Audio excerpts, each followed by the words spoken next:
close. And the coach knows, I know that both teams are going to absolutely switch the midfield regardless of what happens. It does seem that Blue has taken a massive advantage out of Auto. You got 25 to 10, Blue up 15 points, you graduate the Showdown. 94-52, close to the midline. Blue currently has an advantage on the midline, 31-28, Jimmy White to offensive defense on fire against that note though, there's the game function. 32-55, that beautiful eye cap there, 15 to be up and running, no second to roll, good morning gentlemen. We got TitanBot working on the air. 21-02, get some side holder shots over there, it goes in.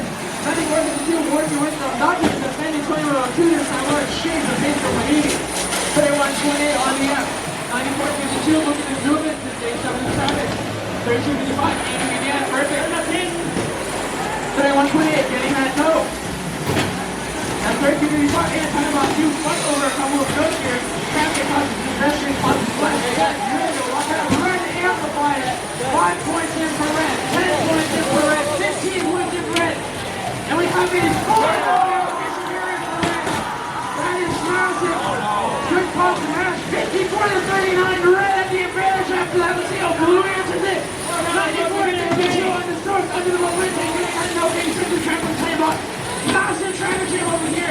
Is Fairbotics down there with solid RS now. See if they can get those comps back.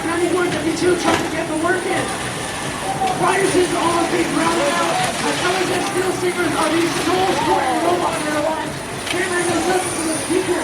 But Red Alliance is continuing that amplification.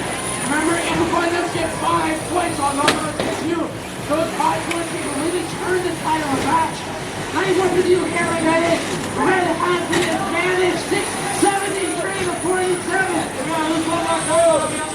Second amplified. Now it's doing it for the amplified. No, not period. SuperNURDs getting that note and doing that great quick thinking for that. They're winning on another one. 21-2 Mano now. So